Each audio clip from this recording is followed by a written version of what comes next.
When you think of the word Holy Land, typically holy things come to mind. A land greater than humanity itself, the birthplace of civilization, a land as holy as Jerusalem, Mecca, Medina, and Paterson, New Jersey.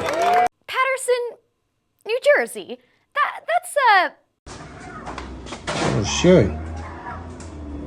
different type of hole. Patterson is probably the fourth most halal or holiest city in the world. Surveillance video shows 3 men armed with at least one large assault-style rifle robbing 5 people in a Patterson barbershop of their valuables.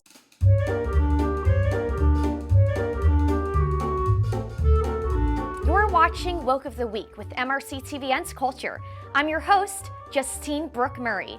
There's no clearer omen of a free society's downfall when its leaders go from wiping its founders from every building, facade, and statue to renaming their city after the capital of a territory governed by the enemy, all to pander to a voting bloc of foreigners who pledge allegiance to that enemy. Patterson is the capital of Palestine in the United States of America. In a way that tracks. Patterson, a city that housed 9/11 terrorists, used to be a nice place, believe it or not, until the Jews who developed it and its neighboring North Jersey towns were pushed out to make room for new inhabitants.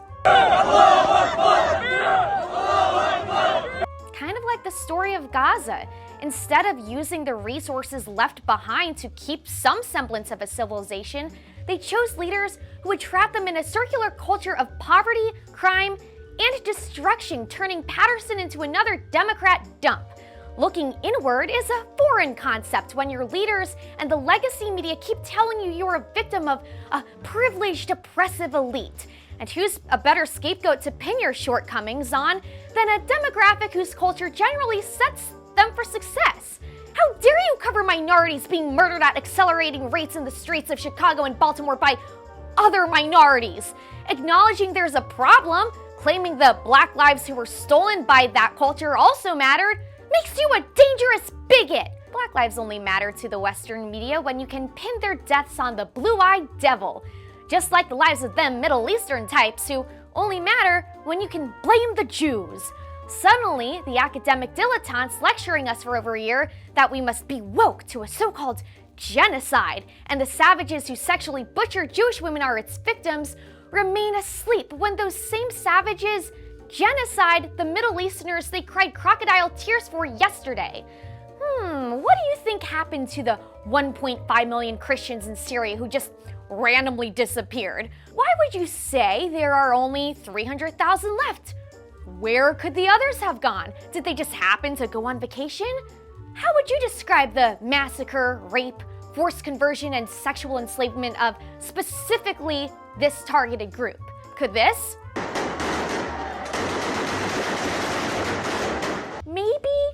maybe classify as a, nah, they're just some Christians? So the CNN types who congratulated themselves for pretending to free Syrian prisoners just a few months ago figured there's no point disclosing the wrong kind of victim.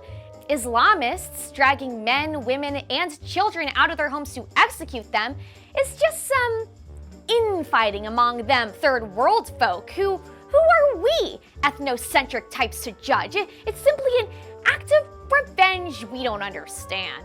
Surely the 20-something-year-olds and professors cosplaying as jihadists, smashing up campus buildings and making their universities Judean in the name of social justice would have something to say about Syrians being butchered, right?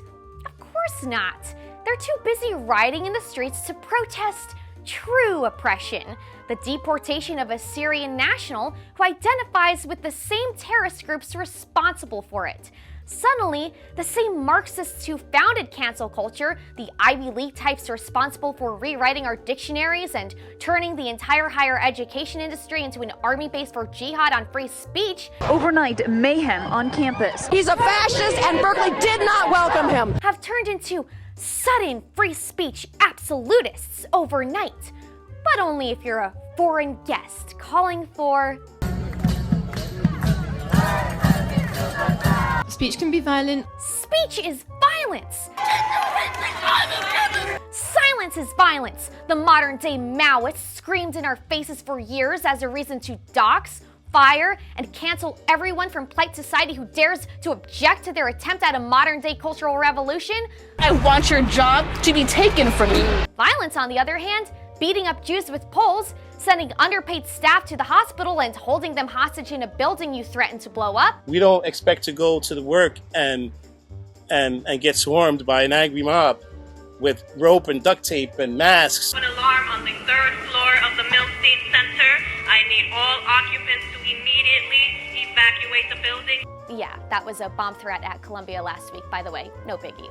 Orchestrating it apparently makes you the next Abby Hoffman. Free speech, according to its overnight proponents, also means violently disrupting classes and shouting over speakers because you don't agree with what's being said. It also means you can't let any Jews on campus because their First Amendment right to be there ends where your right to demand their murder begins. I have a right as a professor. Saying shalom, which means goodbye, to a foreign guest because he sought total eradication of the nation we graciously welcomed him in, is considered unconstitutional to Congresswoman Kaboom, when she complained just 2 weeks ago our Constitution ensures these people are allowed to say just the most ridiculous things, tells you that the dumbing of the United States has arrived. Oh, it has. Just not in the way you think it has. Patterson is the capital of Palestine in the United States of America. That wraps today's episode. Make sure you tune into my show every week where I bring you the left's most insane moments and expose their latest attempts to weaken the West. Then hit the like on YouTube, plus on Rumble, follow us on social media, comment below what you think, and don't cave to the leftist media agenda.